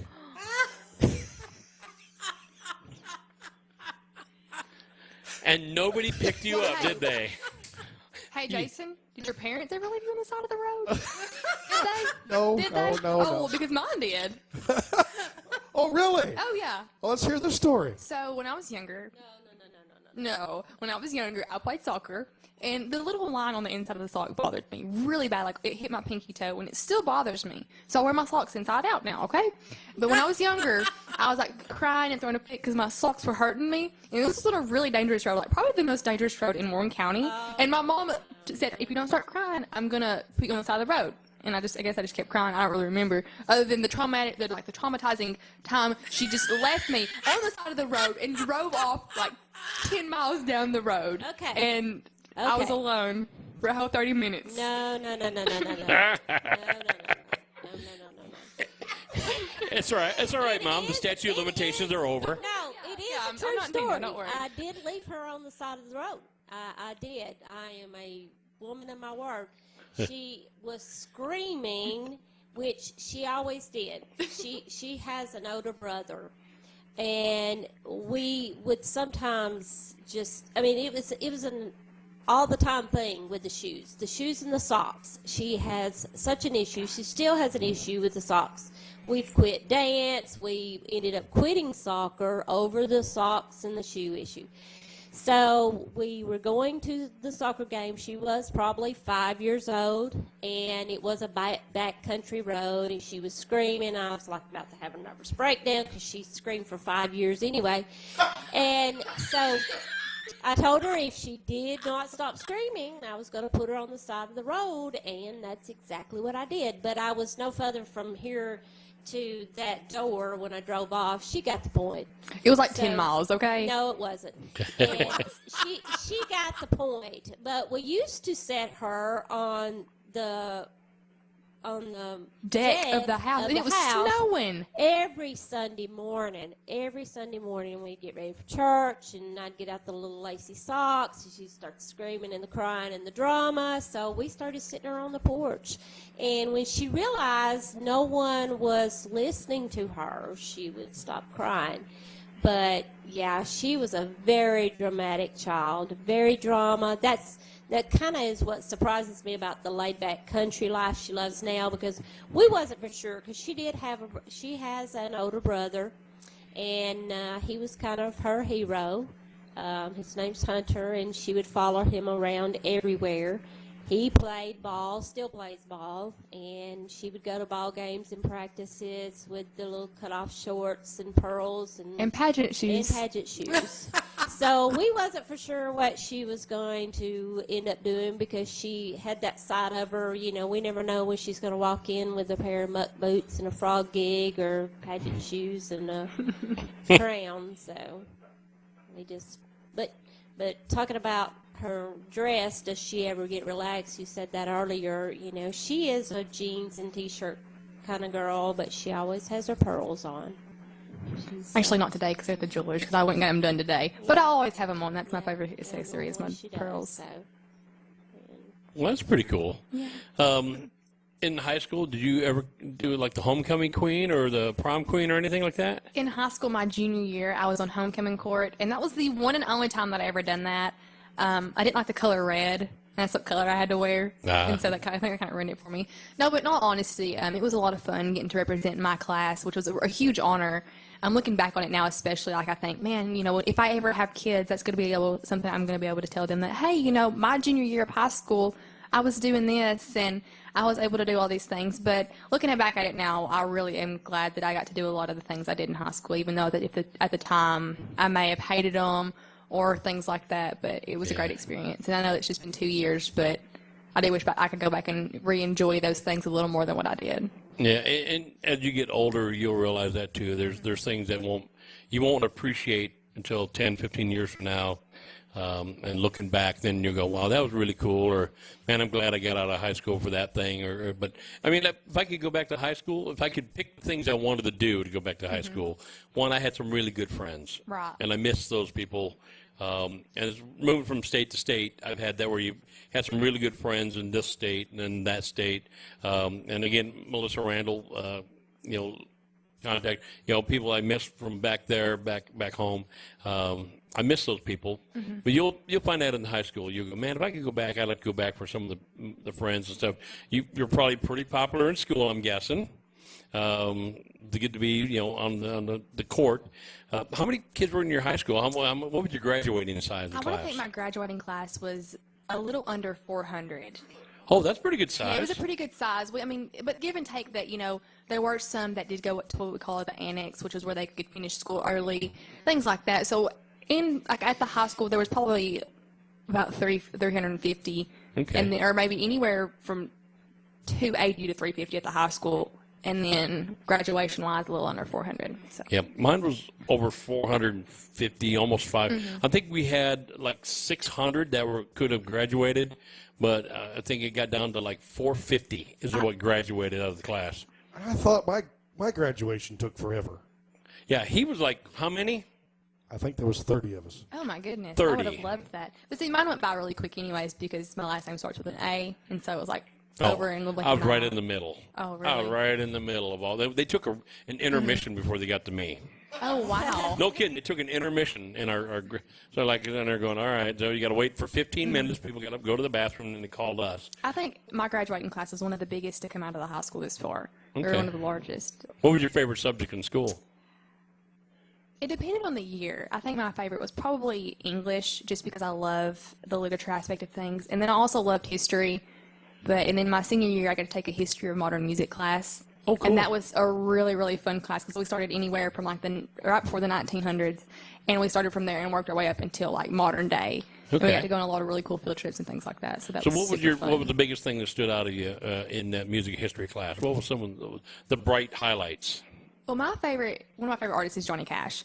Okay. And we got to go to the museum in Nashville, the Country Music Museum, and we got to see him. They actually had like a whole display for him set up for that month, and so we got to see all that, and that was a lot of fun. And me and some of my best friends some of my best friends from high school, we all were in the same class, and so we got to go on that field trip together to Nashville and just kind of explore downtown Nashville together. So that's cool. So Johnny Cash, your favorite music artist? One of my favorite. One of them. Okay. What's some of the other ones? John Mayer.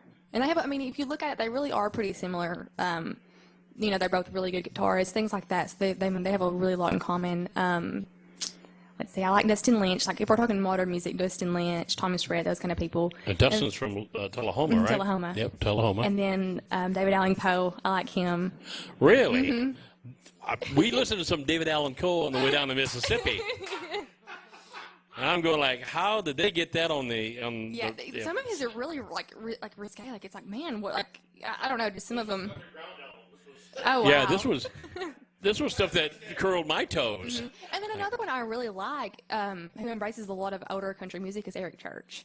He's someone I feel like, of the modern country music artists now, he embraces it more than anybody, I think. He's not this, I have a truck and a girl in it and stuff like that. He has some really good, makes you think kind of music. So. Now my son, my son is a pure rock and roller like I am, but his girlfriend at the time was big country, and they went to go to see an Eric Church concert, and he came back and said it was a very impressive concert. Right, and I've heard that a lot. I actually haven't got to see him in concert. I would really love to.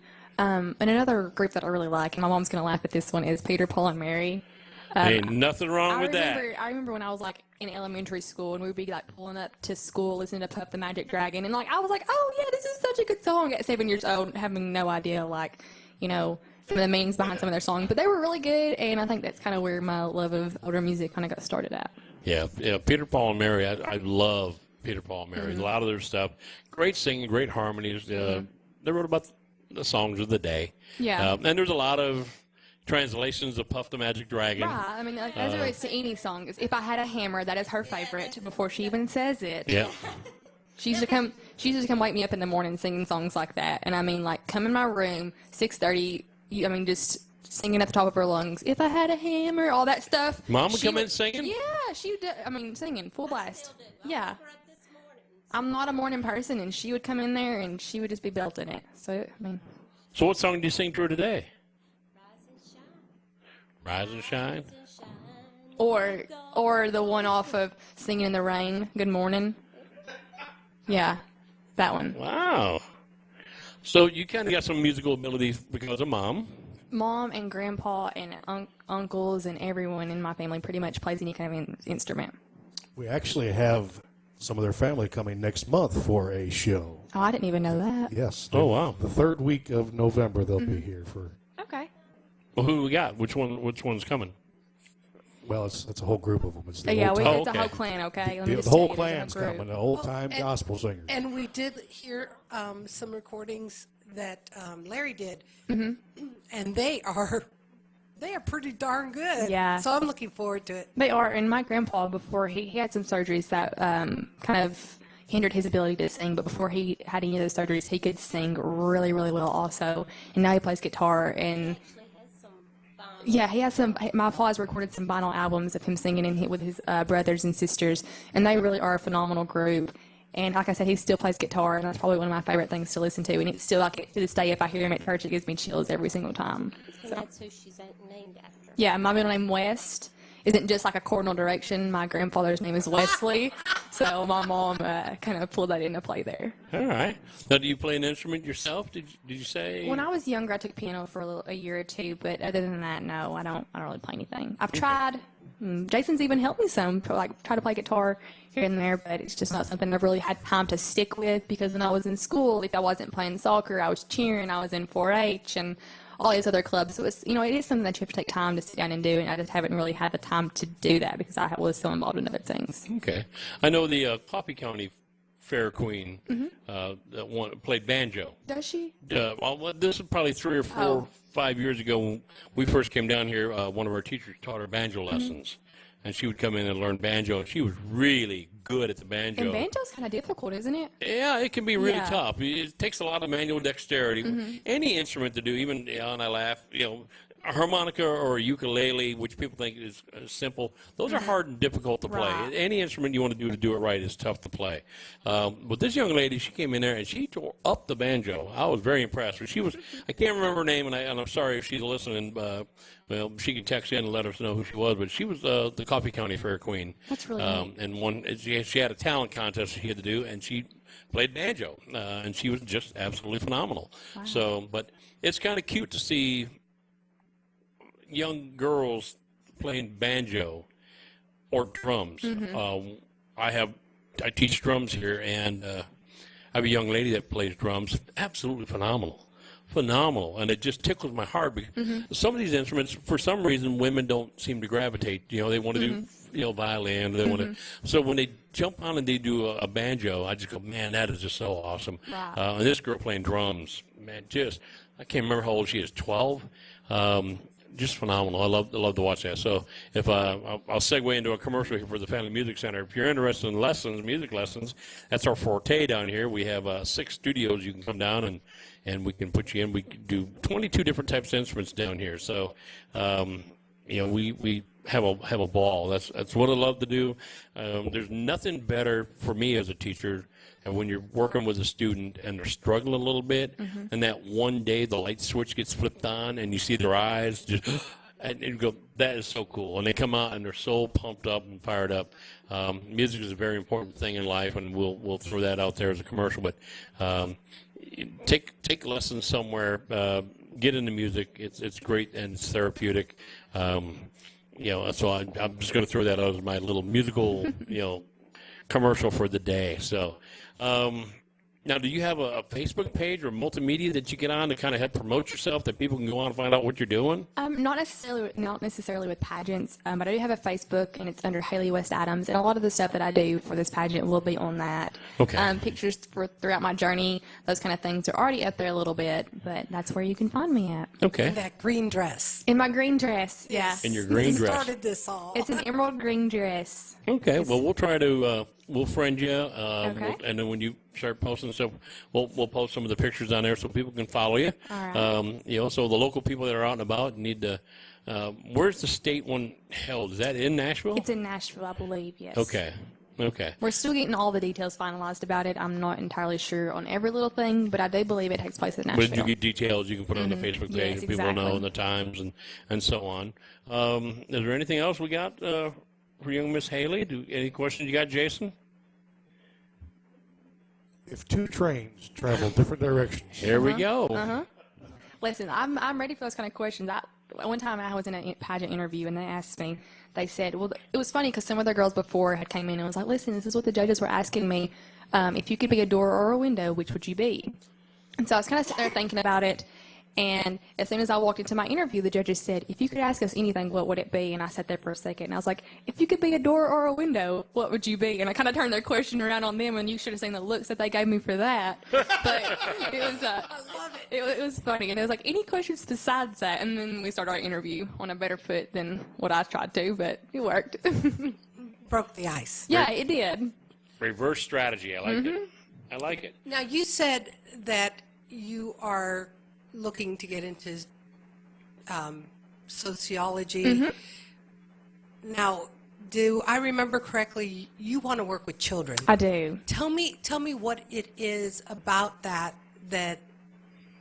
you feel that you can contribute to the kids based on what you're going through in your life. I think, there's a lot of things that are going on in all sorts of children's lives that you don't see behind the scenes. We do a lot of work with our church and the kids at church, and we go pick them up, and some of these kids come from households where it's a one-bedroom apartment, and, mom, dad's mom and dad, grandparents, aunt and uncles are all living in this one apartment, and they have 6 and 7 siblings. And some of these kids are sleeping on the floor. It's just not a good environment. And I think that gets overlooked a whole lot just because it's not, there might not be drugs involved or, any foul play. But these kids need a clean place to grow up. They need a clean place to go to. And these kids need to know that they're loved and that, they're going to do great things in life. And it doesn't matter what they come from and who they come from and who their parents are. This isn't a cycle, and it can be broken. And I really want to be the advocate for that and to kind of just reach out to these children and let them know that, you are so loved and you are so capable of doing so much more. And I really think that the volunteer that I've done at church and even at what we have in town called Kids of the Community, just seeing these kids that are smart and they're so capable of doing it, but they just don't have the means to, has just really placed a seed in my heart. And I just really, really want to go out and make sure these kids know what they're capable of and that there is a way to do it and to kind of be that door for them to get through to and go and accomplish those things. Well, that's fantastic. She's got a good head on her shoulders. Seems like she's well beyond her years. She's very mature, very well-grounded. You thank Mom for that. Probably leaving you aside of the road for 5 minutes did that to you. Got you squared away. Yeah, it was then I realized, okay, listen, make your, deal or no deal here. Be a good kid. Yeah. She told that me was me. I was an angel. Yeah, we heard that. Yeah, we've heard that several times, but we don't believe it anymore now. Yeah. Your mom just posted in there. She goes, that's a lie. Yeah. So, but we want to My mother found out a few years ago some of the things that had happened, and my brother got in trouble all over again. We had a big pole barn spike that was in the hallway going upstairs. They'd leave for bowling, and my brother just hang me on the nail and walk away and leave me there for a few hours, almost every week. Huh. Mom said, "Why didn't you tell me?" And I said, "Well, he said he'd beat me if I told, so I never told." Bless. I never had that with my brother. My brother was 14 years of age. He was in the Navy by the time I got old enough. So I never got that out of my brother. But there's times I like to put him on a stake. Yeah. He's 14 years older than I am. I think I can do it now. So he is the one. Now, he is the one, and you're all going to agree with this. He was playing catch with me with his best friend when I was 6 months old, and they did drop me. Oh, God. That is a fact. You that guys, is a fact. all of you. Yes. All of you come from tiny little families, and I was in the middle of 7. So everything that you guys have said about your little torturous life. Multiply by 6. Yeah. Yeah. Well, see, I was the only girl. I mean, in my entire family, cousins, everything, I was the only girl for a very, very long time. And so I got it not only from my 3 older brothers, but from everyone else, cousins, uncles, everything. So it was pretty bad. It was pretty rough. Oh, also the whole basketball team, because my brother played basketball, and they were always at our house. I mean, always. There were times I wish we could have just gotten rid of them, because they stunk, first of all, because they would come home from ball practice, and it was like, the age that kids go through when they're like, they just don't know, like, deodorant and that kind of stage. Well, none of these boys knew, I don't think, and they stunk. But I mean, I love them now, but at the time, oh my goodness, I just wanted them to go home. So, dudes, we got a pond out back. Y'all jump through it. Yeah, they all spoiled They her. did. Yeah. Yeah. Well, that's good. It was good. We're glad you became part of the team here tonight. Now, Rebecca, you said you had 7 siblings. 6. I was in the middle. She was the of 7th, yeah. 7. I still came from a huge family, even though there was only 3 of us in the immediate family. My dad had 14 brothers and sisters. So Let's not start because we were Amish. Yeah. I swear we were Amish. Let's not start. My mom was one of 17. My dad one of 10. You want to keep going? No, you got me beat. Okay. See, and my dad was one of 10. My mom was one of 10. And my half brother, his dad was one of 10. So I've got cousins spread out all over everywhere from Florida to Wisconsin. It made it very difficult to date in my hometown because the related. bloodline all ran the same, didn't they? Yeah, you got to watch that Adams family up there. Hey. Not yours, his. So, but we want to take we had that. to ask Different Mom, bloodline. can we date this person? Are they related? Yeah, yeah, and could they talk right? They probably was a family member somewhere down the road, anyways. But we want to thank you. Haley, for being part of this and putting up with us. We want to thank everybody out there at Chris with HeatFMRadio.com. Now, tomorrow Don't forget to tune in tomorrow, Heat FM, for the vinyl show. Yep, he'll do and the replay. This Sunday will be the new vinyl show. Yep, and it ought to be cool. It'll be a blast. We start 11. I'm sorry. That's right. 11. 10 our time. No, 11 our time. 11 to 7. Time. Yeah. 11 to 7. Don't screw with my head. Very That's much Central, standard daylight time thing going on. But, 11 our time, noon out east. And next week's guest is Rachel Lipsky. The whole show. Yeah. She's the whole I'm show. giving her a full 2 hours. Yeah, she's been a busy young lady, doing what you need to do in the music business. I'm looking forward to her. She's always been a great guest and a great kid. So we're looking forward for Miss Rachel Lipsky.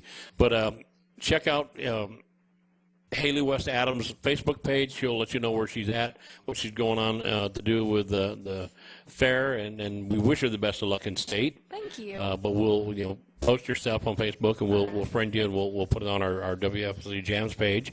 We want to thank Brian down there in Houston, Solar Command Pulaski. We want to thank you down there for putting us on the air. With that, check out the radio show at HeatFMRadio.com tomorrow. The vinyl show, I'm not sure which one Chris is playing. And then we have our new edition, which is the Halloween show on Sunday. And then I will announce on Facebook when the video will be done for the tribute to the Leonard Skinner Gillsburg, Mississippi connection. And again, if any of them are listening down there tonight, or anyone in Jackson, Mississippi that's listening, to our new friends and family, thank you for being part of it. Mark Howard, Mark Frank from the Leonard Skinner Band, we want to say thank you for becoming friends of ours. We appreciate it, and we wish them all the best. And we'll have that probably announce it in the next couple of days, so you'll want to make sure you listen and see the video. You'll see Mark Frank, you'll see Mark Howard, you'll see the 3 responders, Dwayne Easley, Bobby McDaniels and Jamie Wall, not Daniels, Bobby McDaniel, Jamie Wall, and then our good friend Mike Rounsville will be down there. So check that out. With that, I am Mark the DJ Doctor for the Hillbilly Heartthrob, for Velvet Presley, for the IT Guru. We want to say good night, and we'll talk to you soon.